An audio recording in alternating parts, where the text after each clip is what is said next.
1967 সালে মাত্র 6 দিনের যুদ্ধে ইসরায়েলের হাতে নাস্তানাবুদ হয় আরব দেশগুলো।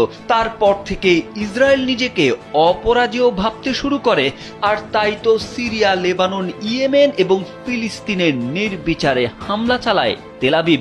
কিন্তু এবার ইরান একাই চুরমার করে দিয়েছে ইসরায়েলের অহংকার। মাত্র 12 দিনের যুদ্ধে ইরানের মুহুর্মুহু ক্ষেপণাস্ত্র হামলায় নিয়মিত বাংকারে পালাতে বাধ্য হয়েছেন ইসরায়েলিরা।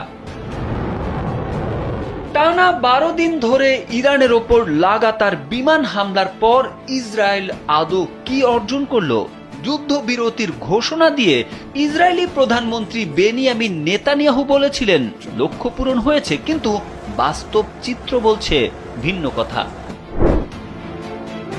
ইরানের পারমাণবিক কর্মসূচি কি ধ্বংস করতে পেরেছে ইসরায়েল? উত্তরটি সম্ভবত না। যুক্তরাষ্ট্রের হামলার আগেই ইরান সম্ভবত অত্যন্ত সুরক্ষিত ও ভূগর্ভস্থ পারমাণবিক স্থাপনা ফোর্দোতে থাকা গোপন ফিউশনযোগ্য পদার্থ সরিয়ে নেয়, যা ছিল দেশটির পুরো পারমাণবিক কর্মসূচির প্রধান বা মূল বিষয়। ফলে ইরানের পারমাণবিক কর্মসূচির ডিক্যাপিটেশন বা মাথা কেটে ফেলা হয়নি বলেই ধরে নেওয়া যায়। ইসরায়েল কি ইরানের শাসন ব্যবস্থার পরিবর্তন আনতে পেরেছে?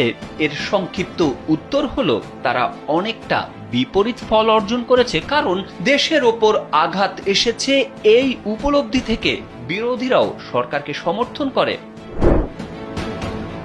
ইরান ইসরায়েল যুদ্ধে বিশ্ব নেতারা ইসরায়েলের দৃষ্টিভঙ্গি সমর্থন করেনি। কেউই বলেনি যে ইরান পুরোপুরি ইউরেনিয়াম সমৃদ্ধ বন্ধ করুক, বরং সবাই আগের অবস্থানে ফিরে যান। ইরান যেন পারমাণবিক অস্ত্র তৈরি না করে। বিশ্বের দৃষ্টিতে ইরান এখন একটি বৈধ পক্ষ। ইউরোপ, চীন বা ভারত সবাই তেহরানের সঙ্গে ব্যবসা চালিয়ে যাচ্ছে।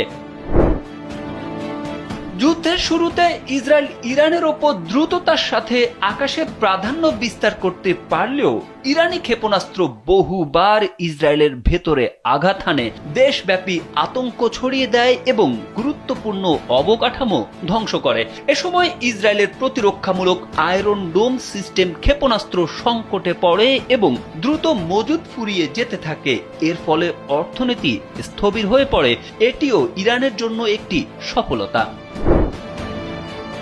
ইসরায়েলের হামলায় ইরানের শত শত মানুষ হতাহত ও দেশটি অবকাঠামোগত ক্ষয়ক্ষতির শিকার হলেও ইসলামী প্রজাতন্ত্র টিকে আছে। তেহরান ধসে পড়েনি। ইরানি ক্ষেপণাস্ত্র